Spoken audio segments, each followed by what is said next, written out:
Alright, I had a gentleman in one of the Lee Facebook groups that was asking about issues with feeding primers. I'm not 100% sure what caliber he was using, but I thought I'd throw a quick video since I don't really have any issues typically with priming, and it may have a little to do with the routine maintenance I go through every time I start loading. So I'm going to pause it and tear this apart, and that way you can see what it is I do without having to watch me unscrew things. Okay. I realized as I was doing this that holding a camera and trying to clean everything up was going to be darn near impossible. So I'm going to kind of explain and show you what I did. So in here, you can see I pulled out the ram and the spring. Now you got to be real careful not to lose that spring. It likes to just disappear on you. I pulled that out, and down in there, you clean it out as best you can. And I like to use one of these guys, a little pipe cleaner, because I can reach down in and get to things that I otherwise normally have a hard time getting into. I tend to have powder once in a while get down into there and just gunk, and I don't really like to grease down there because then it gathers more stuff. But anyway, I have this multi-duty grease, and I use just the tip of my finger to apply this as needed. But I usually put a little bit on the very bottom. Sorry, I have a hard time working a camera and doing what I'm doing here. But I put a little bit on the bottom here, a little bit on here, and then I may apply a little bit to the pipe cleaner and get down into the groove there, because that's where it makes contact with the push ram in here that goes up and down. I can't really get a good view of it, I don't think, but you should be able to figure that part out. Now, while I'm greasing things, I usually just put a little on the bottom of here, just because it makes contact. And then I put a thin, very, very thin layer along the whole inside of here. I'm trying to do it while looking through the camera lens, so it's going to make everything slow. But, you know, smooth it out. I don't want a ton, just a light layer, because it tends to make contact right here all the way around, and it just seems to run a little bit smoother that way. You don't want to get too much in there, because then all the powder and residue and everything sticks to everything in there, and it takes a lot more to clean it.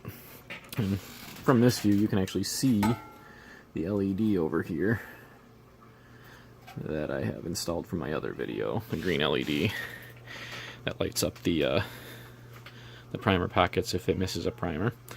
Definitely a nice little thing to do. Alright, I forget what this is called, indexing rod. I put a thin layer of grease all around it on the edge of it. There's a little piece that's kind of tapered. I make sure that's lubed up just really lightly. You don't need a ton of lube, just very, very light. I know some guys have used like 10W30 engine oil or whatever, just a really light lube. I like to use the grease just because I have it. It does an okay job.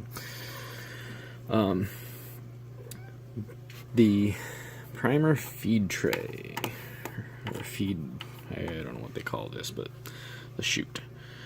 So I've got a pipe cleaner in here. I've already cleaned it, but I wanted to show you how I did that. So I feed that down a few times, back and forth, in and out, and then I clean out the end here a bit.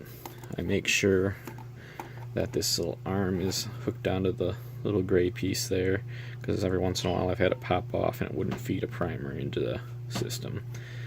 And then just flip it over, make sure it's all good and clean down there. I'm going to have to re-clean it because I got a little bit of powder spilled on my bench here from earlier. And now it's sticking to things. Pipe cleaner to clean the entry to the feed tray a little bit, just make sure there's no grease on it. Some guys will use a degreaser of some sort, a little brake clean on a cloth, or possibly even some mineral spirits. But that's the gist of how I get that started. Now there's a couple other things you can do that'll help the priming system work a lot better. I've got this set up for running 9mm right now. On station 1, I have a universal decapping die.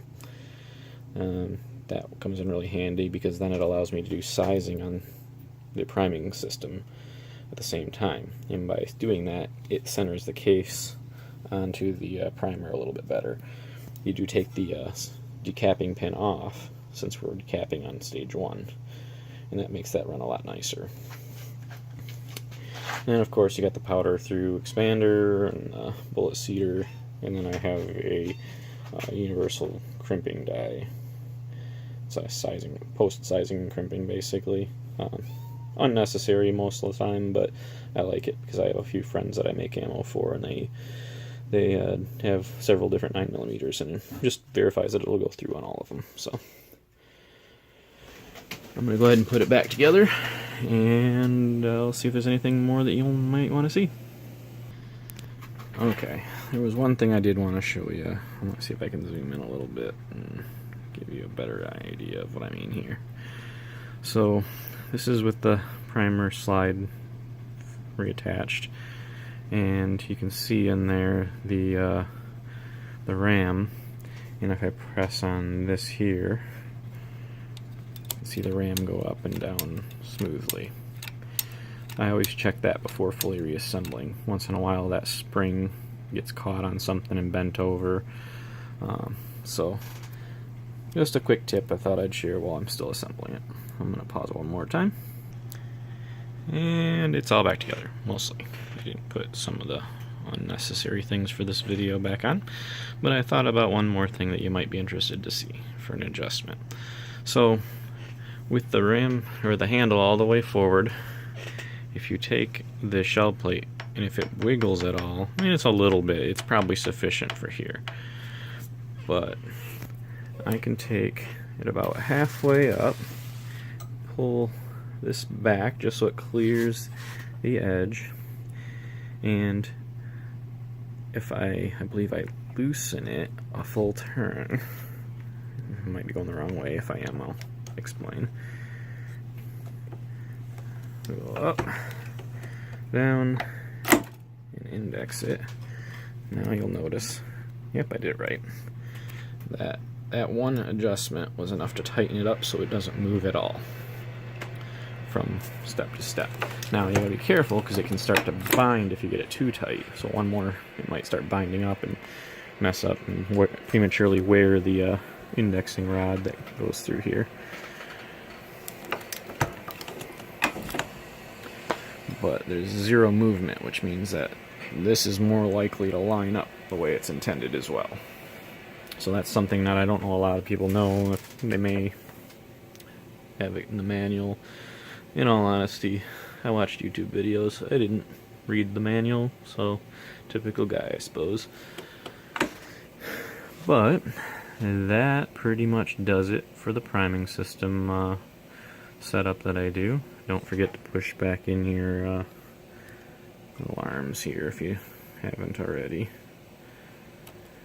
Alright, if there's any questions for me, I believe it was Brian from the Lee Reloading and Casting group and Facebook that had asked about this. So, Brian, if you have any questions, I'm by no means an expert, but it works for me and I'm glad to help you out if I can.